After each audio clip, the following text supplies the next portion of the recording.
C'est parti pour la réparation de cette machine qui ne fonctionne plus. Donc, module Bluetooth cramé, régulateur cramé, résistance cramée. Allez, c'est parti. Déjà, la première étape, ça va être de venir dessouder le module Bluetooth. Donc moi, ce que je vais faire, c'est que je vais déjà bien le chauffer et je vais passer un petit, comment ça s'appelle, une petite lame en dessous, de manière à le faire monter gentiment. Donc là, je passe ici, comme ça. Alors je fais chauffer. J'ai pas mis la ventilation trop fort.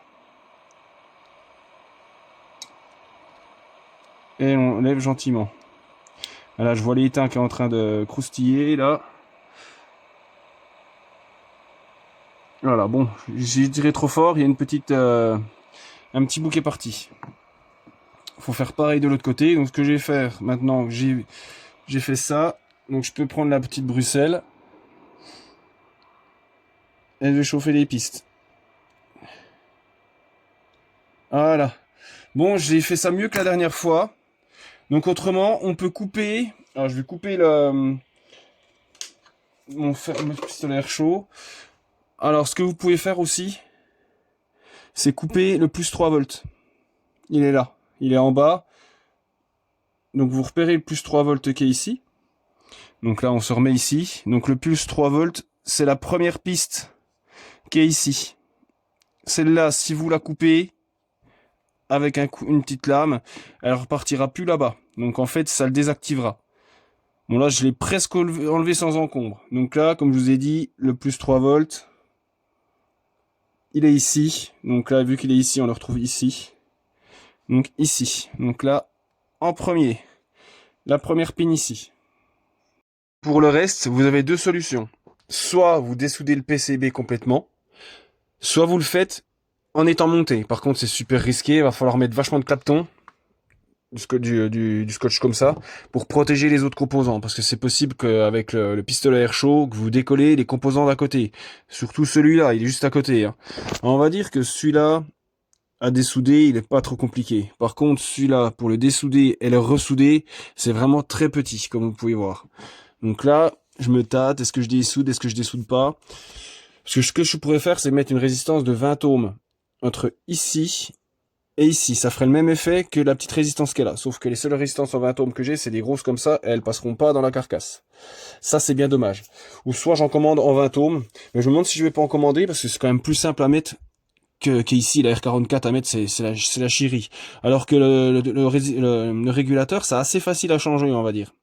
En chauffant bien, ça se met bien en place. Que celui-là, à peine on approche trop comment ça s'appelle, le souffleur, ça vire le composant, c'est le bordel. Ce qu'on va faire, on va mettre déjà un peu de clapton. C'est important que les composants à côté soient bien protégés de la chaleur. Allez, on va essayer de le dessouder. Donc là, je vais avec une petite Bruxelles métallique que je prends sur les côtés. Et je me mets au-dessus et je chauffe.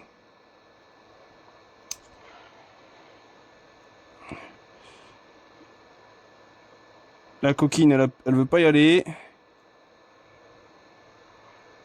Voilà, je l'ai eu. Là, je vais passer un petit coup dessus. Voilà, histoire de faire fondre l'étain. Alors, je pense que j'ai pas mis le truc assez chaud. Voilà.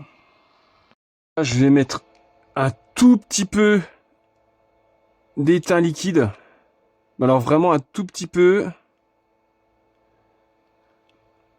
Sur les endroits que je soupçonne où il qu'il n'y en a pas assez. Voilà. Là, je vais réchauffer à peine. De manière à ce que l'étain liquide, voilà, se liquéfie un petit peu, pas trop. Voilà. Là, j'ai mis le régulateur en place. Là, tout ce que j'espère, c'est que j'ai pas trop mis d'étain. Donc là, ce que je vais faire, c'est que je vais le tenir en même temps que je chauffe. À mon avis, ce que j'ai peur, c'est que j'ai trop mis d'étain.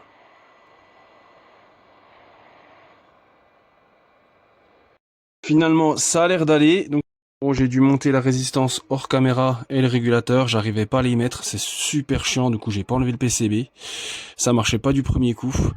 Donc il faut impérativement la mettre la résistance et le régulateur, sinon ça ne fonctionne pas. Pour tester si la résistance est bien mise en place, vous testez la borne ici et la borne ici, vous devez avoir 20 volts.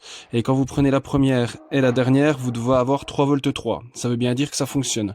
Et moi je crois que le bouton il déconne un petit peu, parce que de temps en temps ça marche. Voilà, et c'est là, parce que si elle s'allume, la batterie refonctionne.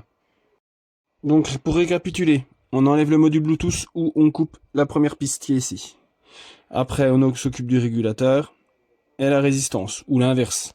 Mais bon, mais faut pas, si vous n'avez pas de scotch comme ça, c'est même pas la peine d'essayer. Hein. Et il faut un bon petit pistolet à air chaud qui souffle pas trop fort, parce que la résistance, elle va voler direct. Ça, c'est clair et net, elle décolle. Normalement, j'ai bien soudé. Ça, c'est pareil, il faut pas souder trop fort. J'ai mis à peine d'étain à la seringue. Parce que c'est très dur, voilà, c'est vraiment chaud. Hein. Donc là, je suis assez satisfait. J'ai cru que ça fonctionnait pas. Bon, voilà, il y a le bouton qui doit déconner un petit peu parce qu'il a pris la poussière. Faut que je nettoie un petit coup. Donc là, c'est bon. J'ai nettoyé le bouton. Ça fonctionne.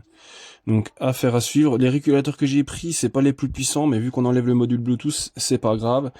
Donc là, le bouton, ça marche tip top aux petits oignons. C'est une réparation qui s'est bien passée.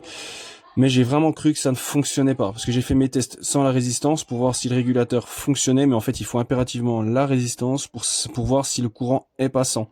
Donc 20 volts sur la première pin de celle-là à celle-là, et entre la première et celle du fond, il doit y avoir 3 volts 3. Désolé, j'ai loupé quelques étapes, parce que j'ai fait hors caméra, j'ai dû contacter Professeur Net parce que j'étais en PLS, parce que j'y arrivais pas, j'étais prêt à tout faire voler.